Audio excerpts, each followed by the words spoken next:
안녕하세요. 복지정보, 생활정보, 건강정보부터 돈이 되는 일상생활들의 팁까지 정확한 정보로 꼼꼼하게 체크해서 빠짐없이 살펴봐드리는 복지도우미입니다. 윤석열 대통령은 지난 29일 국정브리핑에서 연금개혁의 방향성을 직접 발표했습니다. 대통령이 제시한 연금개혁의 3대 원칙은 지속가능성, 세대 간 공정성, 그리고 노후 소득 보장입니다. 연금의 근본적인 문제를 해결하고자 기초연금과 퇴직연금, 개인연금을 함께 개혁하여 서민과 중산층의 노후 소득을 두텁게 보장할 것이라고 하는데요. 특히 기초연금은 임기 내 월 40만 원으로 인상할 계획이며 기초연금을 받는 노인에게는 생계급여를 감액하지 않고 추가 지급하는 방안도 추진하고 있습니다. 오늘 영상도 대한민국 모든 여러분에게 도움되는 영상이길 바라면서 구독, 좋아요 꼭 부탁드려요. 구독, 좋아요 설정하시면 빠른 정보 알림되고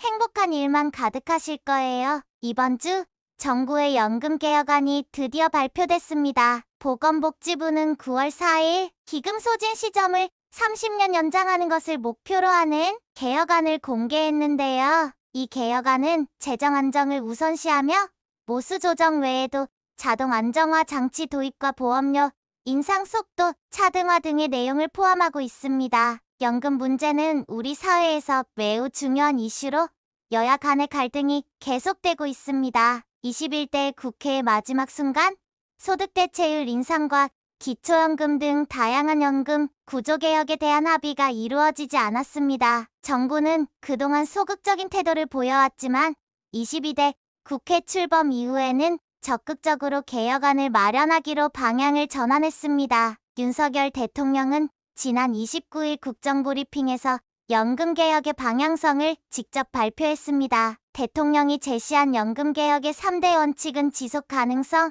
세대 간 공정성, 그리고 노후 소득 보장입니다. 이러한 방향성은 국민연금뿐만 아니라 기초연금, 개인연금, 퇴직연금 등 연금체계 전반을 아우르는 것인데요. 윤 대통령은 기금 소진 연도를 단순히 89년 늘리는 모수 조정만으로는 부족하다고 강조하며 보험료율과 소득 대체율 조정, 기금 수익률 향상, 자동 안정화 장치 도입 등을 통해 연금의 장기 지속성을 확보해야 한다고 밝혔습니다. 보험료율과 소득 대체율을 조정하는 것뿐만 아니라 기금 수익률을 높이고 자동 안정장치를 도입해야 한다는 것입니다. 또한 청년 세대가 가장 오래 보험료를 내고 가장 늦게 연금을 받는 만큼 이들이 납득할 수 있는 방식으로 개혁을 추진하겠다는 의지를 보였습니다. 연금의 근본적인 문제를 해결하고자 기초연금과 퇴직연금, 개인연금을 함께 개혁하여 서민과 중산층의 노후 소득을 두텁게 보장할 것이라고 하는데요. 특히 기초연금은 임기 내 월 40만 원으로 인상할 계획이며 기초연금을 받는 노인에게는 생계급여를 감액하지 않고 추가 지급하는 방안도 추진하고 있습니다. 내년 2025년 중위소득이 역대 최대폭으로 인상되면서 생계급여 수급자들의 급여폭도 인상되고 기초연금을 통해 더 나은 삶을 누릴 수 있도록 한다는 취지인데요. 2025년 기준으로 4인 가구의 생계급여 인상액이 월 11만 8천 원이 인상되었습니다. 연간 기준으로는 약 141만 원 정도가 인상되는 셈인데요. 종전 183만 4천 원에서 195만 2천 원으로 상향되었습니다. 취약계층의 최후 안전망인 기초생활급여도 보장이 되면서 기초연금 수급 방향도 강력히 추진하고 있으니 정말 어려운 분들에게는 좋은 소식이 될 것 같은데요. 실제 2022년 12월 기준으로 65세 이상 노인 중 71만 명 중 62만 1,000명이 기초연금을 수급하고 있다는 사실 여러분은 알고 계셨나요? 하지만 이들 중 일부는 생계급여가 전액 삭감되는 불합리한 상황에 놓여 있습니다. 이러한 문제를 해결하기 위해 정부는 장애인연금, 아동보육료, 양육수당 등을 소득 인정액에서 제외하는 방안을 고려하고 있습니다. 이는 기초연금을 필수 지출로 인식할 수 있도록 하는데 큰 도움이 될 것으로 보여집니다. 또한 출산 및 군복무 크레딧 확대, 청년과 중장년 세대의 보험료 인상 속도 차등화, 퇴직연금 역할 강화, 개인연금 세제 혜택 확대 등의 방안도 언급되었는데요. 이러한 조치는 젊은 세대의 부담을 완화하면서도 기초연금의 소득 보장성을 강화하려는 의도를 가지고 있습니다. 이는 사회적으로 가치 있는 행위를 통해 국가가 국민연금 가입 기간을 추가로 인정해주는 제도로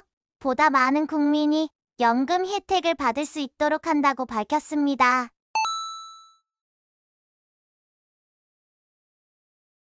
군 복무로 인해 연금 가입 기간에 공백이 생기지 않도록 크레딧 제도를 확대하겠다는 방안도 중요합니다. 이는 사회적으로 가치 있는 행위를 통해 국가가 국민연금 가입 기간을 추가로 인정해주는 제도로 보다 많은 국민이 연금 혜택을 받을 수 있는데요. 개혁안에 따르면 현행 9%인 보험료율은 13%로 올리고 소득 대체율이 40%까지 줄게 돼 있는 것을 42%로 상향하는 내용을 발표했습니다. 기금 투자 수익률도 4.5%에서 5.5%로 높아질 전망입니다. 보건복지부 산하재정계산위원회의 시나리오에 따르면 보험료율을 15%로 올리고 기금 수익률을 1% 높일 경우 기금 소진 시점이 현재 2055년에서 2084년으로 연장될 수 있다고 합니다. 여기서 추가적으로 재정 안정화 장치의 강도에 따라 기금 소진 시점이 더 늦춰질 가능성도 있다고 밝혔는데요. 하지만 이러한 정부의 연금 개혁안에 대한 반발도 만만치 않습니다. 참여연대는 윤 대통령의 발표 이후 차등적으로 더 내고 모두가 덜 받는 계약이라며 강력히 비판했습니다. 이들은 노후 불안과 사회적 갈등을 조장하는 연금 개혁안이라고 주장하며 더불어민주당도 윤 대통령의 개혁 방향에 비판적인 목소리를 내고 있는데요. 진성준 민주당 정책위 의장은 국민에게 보험료는 더 내고 나중에 연금을 덜 받자는 이야기라고 지적하며 지속 가능성과 국민의 권리를 동시에 고려해야 한다고 강조했습니다. 퇴직연금 역할 강화, 개인연금 세제 혜택 확대에 대한 내용도 언급했는데요. 최근 통계청의 발표에 따르면 2022년 기준으로 퇴직연금을 도입한 사업장은 전체의 26.8%에 불과했습니다. 이 수치는 대기업과 소규모 기업 간의 큰 격차를 보여줍니다. 300인 이상 대기업의 경우 무려 91.9%가 퇴직연금을 채택했지만 30인 미만의 영세 사업장은 그 도입률이 겨우 23.7%에 그쳤습니다.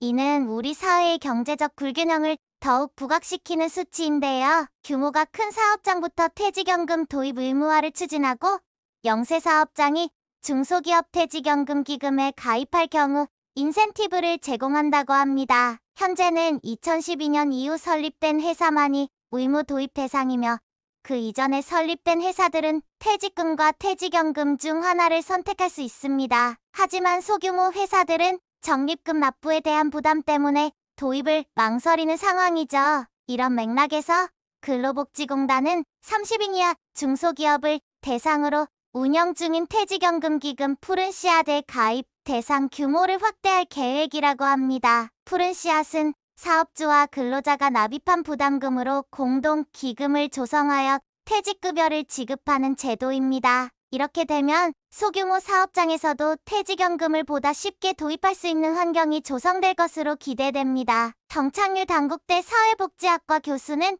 대상만 확대할 게 아니라 병원비 등 불가피한 목돈이 들 때만 퇴직연금을 해지할 수 있도록 제한 규정을 더 실질적 노후소득 보장수단으로 활용할 수 있게 해야 한다고 강조했습니다. 이는 퇴직연금이 단순한 저축이 아니라 미래의 중요한 재정적 보안망이 되어야 한다는 점을 잘 보여주는데요. 정부의 연금개혁에 개인연금의 세액공제 한도를 최대 900만 원까지 올리는 내용도 추진될 것으로 보여진다고 합니다. 하지만 오종원 공적연금 강화 국민행동 사무국장은 퇴직연금이나 개인연금은 일부 중산층에 해당하는 얘기라며 극빈곤층과 차상위 계층의 빈곤을 해결할 대안을 마련해야 한다고 지적했습니다. 이번 윤석열 대통령의 연금 개혁 방향성은 지속 가능하고 공정하며 노후소득을 보장하는 시스템을 구축하는 것입니다. 여러분은 이 연금 개혁에 대해 어떻게 생각하시나요?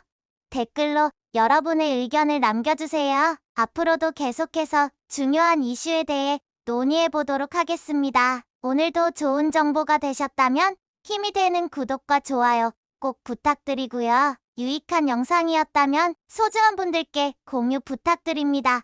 행복한 하루 되세요.